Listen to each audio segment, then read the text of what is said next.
Lucas 24. A ressurreição de Jesus. Mas, no primeiro dia da semana, alta madrugada, foram elas ao túmulo, levando os aromas que haviam preparado. E encontraram a pedra removida do sepulcro. Mas ao entraram, não acharam o corpo de Jesus, do Senhor Jesus. Aconteceu que, perplexas a esse respeito, apareceram-lhes dois varões com vestes resplandecentes. Estando elas possuídas de temor, baixando os olhos para o chão, eles lhes falaram: Por que buscais entre os mortos o que vive? Ele não está aqui, mas ressuscitou. Lembrai-vos de como vos preveniu ainda estando na Galiléia, quando disse: Importa que o Filho do Homem seja entregue nas mãos de pecadores e seja crucificado, e ressuscite no terceiro dia.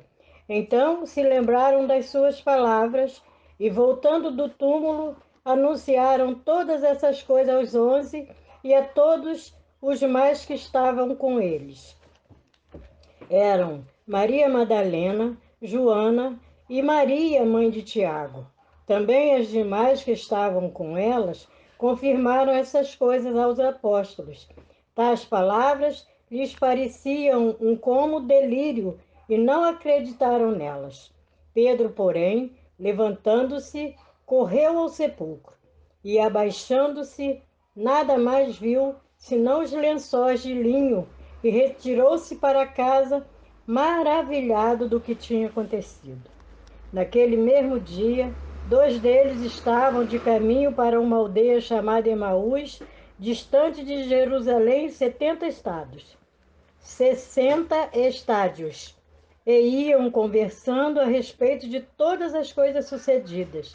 Aconteceu que, enquanto conversavam e discutiam, o próprio Jesus se aproximou e ia com eles. Os seus olhos, porém, estavam como que impedidos de o reconhecer. Então lhes perguntou Jesus: Que é isso que vos preocupa? E de que ides tratando à medida que caminhais? E eles pararam entristecidos. Um, porém, chamado Cleopas, respondeu dizendo: És o único, porventura, que, tendo estado em Jerusalém, ignoras as ocorrências desses últimos dias?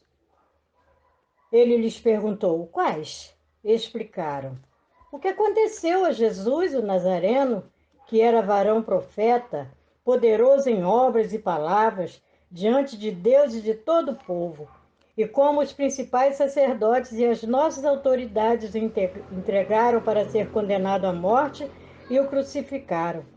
Ora, nós esperávamos que fosse ele quem havia de redimir a Israel, mas, depois de tudo isso, já este o terceiro dia desde que tais coisas aconteceram. É verdade também que algumas mulheres das que conosco estavam nos surpreenderam, tendo ido de madrugada ao túmulo, e não achando o corpo de Jesus, voltaram dizendo terem tido uma visão de anjos, os quais afirmaram que ele vive. De fato, alguns dos nossos foram ao sepulcro e verificaram a exatidão do que disseram as mulheres, mas não o viram.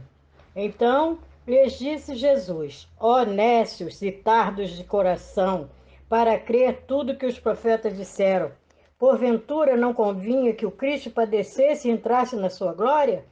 E, começando por Moisés, discorrendo por todos os profetas, expunha-lhes o que a seu respeito constava em todas as Escrituras. Quando se aproximavam da aldeia para onde iam, fez ele menção de passar adiante. Mas, mas eles os constrangeram, dizendo: Fica conosco, porque é tarde e o dia já declina. E entrou para ficar com eles. E aconteceu que, quando estavam à mesa, tomando ele o pão, abençoou e, tendo partido, lhes deu. Então lhes abriram os olhos e o reconheceram, mas ele desapareceu da presença deles. E disseram um ao outro: Porventura não nos ardia o coração que, quando ele pelo caminho nos falava, quando nos expunha as Escrituras? Na mesma hora, levantando-se, voltaram para Jerusalém, onde achavam reunidos os 11 com os outros e outros com eles, os quais diziam: O Senhor ressuscitou e já apareceu a Simão. Então os dois contaram o que lhes acontecera no caminho e como fora por eles reconhecido no partir do pão. Falavam ainda essas coisas quando Jesus apareceu no meio deles e lhes disse: Paz seja convosco.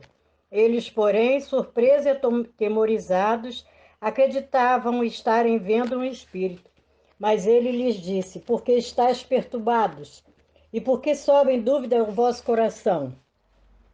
Vede as minhas mãos e os meus pés, que sou eu mesmo.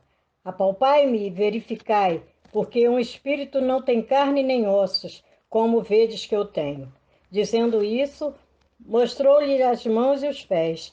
E por não acreditarem eles ainda por causa da alegria, e estando admirados, Jesus lhes disse: Tendes aqui alguma coisa que comer? Então lhe apresentaram um pedaço de peixe assado e um favo de mel. E ele comeu na presença deles. A seguir, Jesus lhes disse: São estas as palavras que eu vos falei, estando ainda convosco. Importava se cumprisse tudo o que de mim está escrito na lei de Moisés, nos profetas e nos salmos. Então lhes abriu o entendimento para compreenderem as Escrituras e lhes disse: Assim está escrito, que o Cristo havia de padecer e ressuscitar dentre os mortos no terceiro dia, e que em seu nome se pregasse arrependimento para remissão de pecados a todas as nações, começando de Jerusalém. Vós sois minhas testemunhas, vós sois testemunhas dessas coisas. Eis que envio sobre vós a promessa de meu Pai. Permanecei, pois, na cidade, até que do alto sejais revestidos de poder. Então os levou para Betânia e, erguendo as mãos, os abençoou. Aconteceu que, enquanto os abençoava, ia-se retirando deles, sendo elevado para o céu. Então eles, adorando-o, voltaram para Jerusalém, tomados de grande júbilo, e estavam sempre no templo, louvando a Deus. Amém.